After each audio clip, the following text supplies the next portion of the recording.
There are many reasons why it's important to vote. Today I'm going to talk about two of them. One is it's not only a right, it's a responsibility. Even if you're not from the United States, if your country elects its government leaders, somewhere, at some point, sometime, somebody fought for your right to vote. The second reason is that your vote can really make a difference. President Abraham Lincoln, in his Gettysburg Address, described our government as of the people, by the people, and for the people. I think sometimes many of us take that for granted. The only reason we're able to vote today is that our founding fathers rebelled against the fact that they had to pay taxes to England but had no say, no representation in government. When our Constitution was written, white males were given the right to vote. And since then, there's been a struggle and a push to expand that vote to all citizens. In 1870, a few years after slavery was abolished, blacks were granted the right to vote. Less than 100 years ago, in 1920, women were granted the right to vote. And just less than 50 years ago, if you were under the age of 21, you couldn't vote.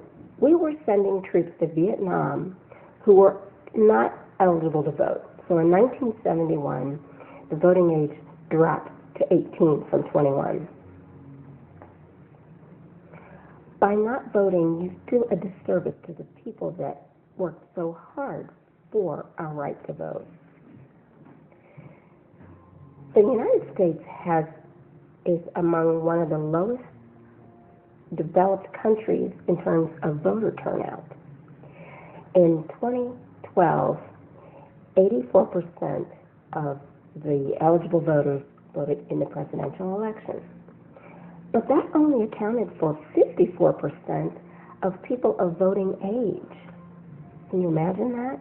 54%? The primaries usually are even worse. There was one year, 2004, less than 15% of the eligible voters voted in the primaries. This year, 2016, it was better, but less than 29% voted in the primaries. That means less than a third of eligible voters selected the two major candidates we have running tomorrow. And elections can be very close. I just want to kind of give you, the presidential elections are different than other elections because of the Electoral College. So just to give you a little bit of background about it, when you vote in the presidential election, you're actually voting to direct the electors how to vote. Every state has one elector per senator and representative of the United States. So each state has two senators, and the number of representatives are determined based upon your population. So for example, Illinois has approximately 13 million people. We have 20 electoral votes. California has the highest. There are approximately 39 million people. They have 55 electoral votes. Montana is a very large state in terms of square miles, but they only have around 1 million people, so they get the minimum 3 electoral votes. So one of the reasons that this is done as opposed to the popular vote is that the United States puts a great value in states' rights, and states with small populations should have a bigger voice than they would otherwise if it was just a straight minority-majority vote. So there have been a number of elections, a few elections, where the popular vote has gone for one candidate and the electoral vote has gone the other way. And they've been very, very close. In 1876, Rutherford B. Hayes won the election by 1 electoral vote, just 1. But he lost the popular vote by 3%. In 2000, George W. Bush won by 5 electoral votes. But Al Gore won the popular vote by 1/2 of 1%.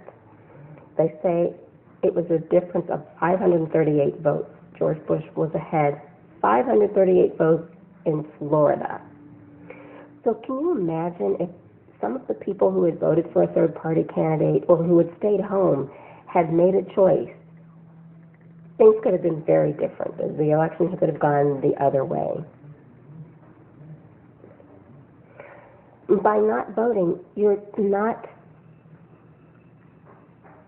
making a difference. The more people that vote in elections, the more representative of our country our government can be. Government can be more representative of our population. To sum up, it's your responsibility to vote. It does a disservice. If you don't vote, it does a disservice to people like Susan B. Anthony that fought for women to vote, and Martin Luther King that fought for blacks to vote, and our soldiers in the Revolutionary War, and the countless others who worked very hard for the vote. And the election can be very close. This one has been so crazy. People really aren't sure what's going to happen. It's very important to get out there and vote. And I'd like to close with the words of the U.S. representative from Minnesota, Keith Ellison, who said, "Not voting is not a protest. It's a surrender."